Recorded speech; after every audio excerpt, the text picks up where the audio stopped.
afternoon. Here is the news at 4. First, the highlights.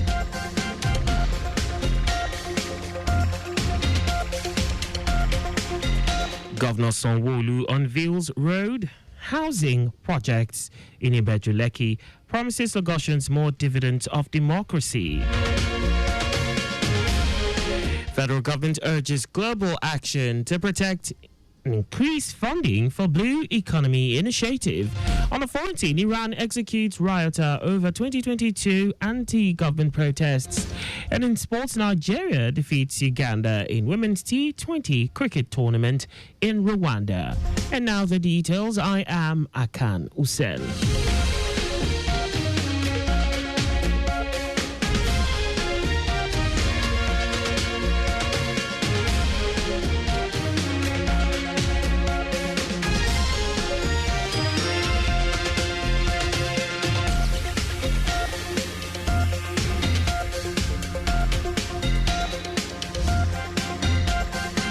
Lagos State Governor Babajide Sanwo-Olu has unveiled a road and housing project in the Ibeju-Lekki area of the state, with a pledge by his administration to ensure dividends of democracy are delivered to Lagosians. These projects, facilitated by Ibeju-Lekki local government, include the 400 meters standard paved Babajide Olushola Sanwo-Olu Road, Legislative Building, newly constructed administrative block, Bola Ahmed Tinubu House, and Ibeju-Lekki Housing Estate. Governor Sanwo-Olu, who was accompanied by some cabinet members, commended the council leadership for renovating and modernizing the secretariat, which was burnt down during the 2020 NSAS saga. The governor, who noted that the local government is the closest to the grassroots, urged other councils in the state to emulate the giant strides to bring more developmental strides to the people. We know that everything that you are doing is fostered around creation of jobs, increase of internal revenue for the local government, and we believe it will promote orderly urban development, which eventually will preserve the dignity and well-being of the community. Earlier, the chairman, Ibeju-Lekki local government area, Sheson Olowa, said the infrastructural uplift will improve productivity of staff through innovation and efficiency of the new workspace. Olowa highlighted some of his administration's program to include the introduction of Keke Jaja, used for waste evacuation for a cleaner and healthier environment, improved education and healthcare services, among others, to improve the living standards of residents of Ibeju-Lekki. Modern residential units, paved roads, CCTV surveillance, 24/7 security, indoor recreation spaces, and green areas, all designed to promote safe, inclusive and sustainable living. More than just housing, this initiative will stimulate economic activity and set a new benchmark for urban development in Ibeju-Lekki. It aligns with Mr. Governor's Teams Plus agenda and supports the sustainable development goals. Our correspondent Adeola Kindele reports that the buildings have 24-hour solar lighting, a dedicated ICT center with high-speed internet, and CCTV surveillance. Lagos State Governor Babajide Sanwo-Olu has reaffirmed the commitment of his administration to continuously addressing major challenges confronting the real estate sector with vibrant, innovative solutions. The governor stated this during the 75th World Congress of the International Real Estate Federation held in Victoria Island, Lagos, with the theme Global Real Estate Renaissance. The governor, who was represented by the Commissioner for Housing, Moruf Akinderu-Fatai, said the theme of the event speaks to the transformation the real estate sector is undergoing worldwide, which is being driven by innovation, sustainability, and inclusive urban development. He said his administration recognizes housing as a fundamental pillar of economic growth and is addressing the multifaceted impact of housing on livelihoods, job creation, and social stability. Governor Sanwo-Olu emphasized that in the past years, the state government had implemented impactful initiatives to scale up affordable housing delivery with varieties of approaches. He assured the participants that Lagos offers immense investment opportunities and is committed to adopting global best practices and sustainable development models that will attract more global partnerships towards achieving the housing and urban development goals. A magistrate court sitting in Bolade Oshodi has remanded 34 persons in prison custody till July 22 for engaging in street trading along the median of Alabarago Ojo on the Lagos-Badagry Expressway. The arraigned persons, made up of 32 males and 2 females, were arrested in an operation by Kai and Loma operatives to clean and clear the median of the Alabarago Ojo Road, which has been taken over by different traders who erected illegal structures. Some of those arrested include miscreants who slept in makeshift sheds erected on the median to perpetrate crime in that area. Speaking on the developments, Commissioner for the Environment and Water Resources, Tokunbo Wahab, reiterated the resolve of the present administration to enforce the law on all those who exhibit deviant behaviors.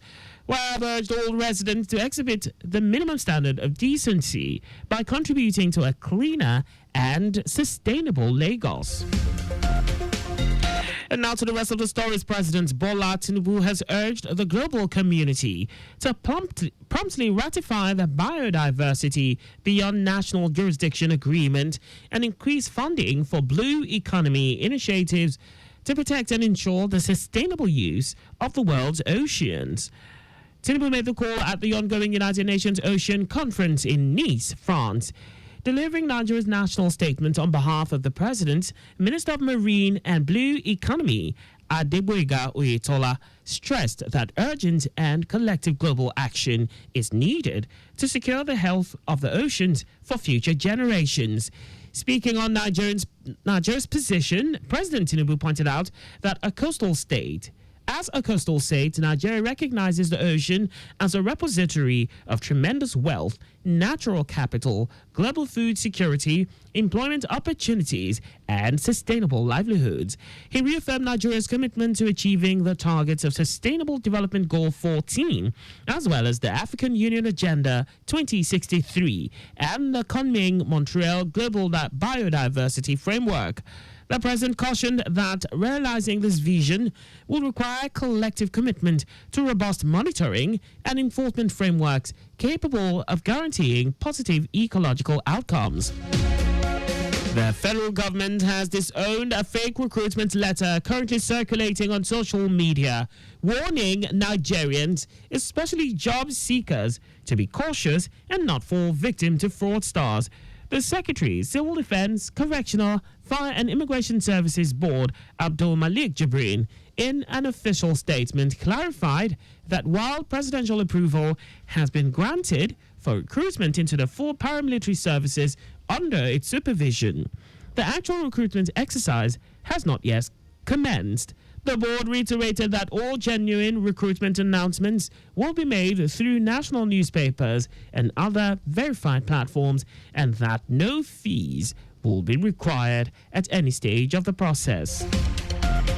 And now to foreign news. Iran has executed a man, Mujahid Kukuri, also known as Abbas Kukuri, 3 years after he was arrested during the nationwide anti-government protests in 2022. Kukuri was sentenced to death after being convicted of armed attacks and membership of a rebellion group. He was accused of killing 7 people, including 9-year-old Kian Pefalak, during protests in the city of Izeh. Though Kian's family said he was killed by security forces, authorities maintained that a rioter shot him. Amnesty International said Kukuri was subjected to torture and his trial was grossly unfair. Kukuri is the 11th person known to have been executed in relation to the protests, which were sparked by the death in custody of Masa Amini, a 22-year-old woman who was detained by morality police in Tehran in September 2022 for allegedly wearing her hijab improperly. Hundreds of people were killed and thousands detained in a violent crackdown by security forces, which portrayed the protests as riots.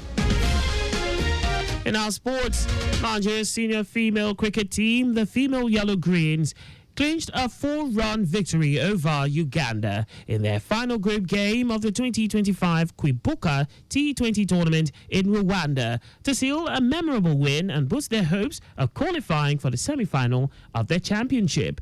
Electing to bowl first after winning the toss, Uganda women restricted Nigeria to 73 for 9 in their allotted 20 overs.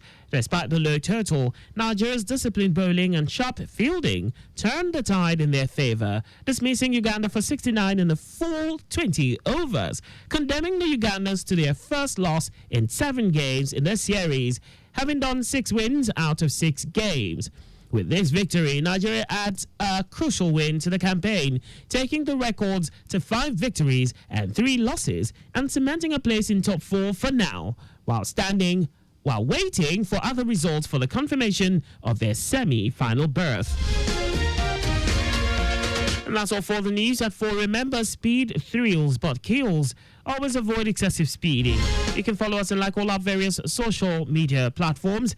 On X at Traffic Radio 961, Facebook Lagos Traffic Radio 96.1 FM on YouTube. Subscribe and watch us live on our channel, Traffic Radio 961. You can also visit our website on www.trafficradio961.ng. You can also listen to Lagos Traffic Radio 96.1 FM live on My Lagos app for timely updates. Did you know that under the Sanwo-Olu administration, 250 women were trained through an empowerment workshop on intercrop of maize and cassava with demonstration plots for practical knowledge? You can get more details on the Lagos State Government's website. To end the news, here are the highlights of the major stories. Lagos State Governor Babajide Sanwo-Olu has unveiled a road and housing project in the Ibeju-Lekki area of the state, with a pledge by his administration to ensure dividends of democracy are delivered to Lagosians. President Bola Tinubu has urged the global community to promptly ratify the Biodiversity Beyond National Jurisdiction Agreement and increase funding for blue economy initiatives to protect and ensure sustainable use of the world's oceans. We also told you that Iran has executed a man, Mujahid Kukuri, also known as Abbas Kukuri, 3 years after he was arrested during the nationwide anti-government protests in 2022. And in sports, Nigeria's senior female cricket team, the Female Yellow Greens, clinched a 4-run victory over Uganda in their final group game of the 2025 Kwibuka T20 tournament in Rwanda to seal a memorable win and boost their hopes of qualifying for the semi-final of the championship. For contact with the newsroom, please send a message to info@trafficradio961.ng. And that ends the news broadcast compiled by Adeswa Ejoyoka. I am Akan Usen. Thanks for listening and please stay safe. Good afternoon.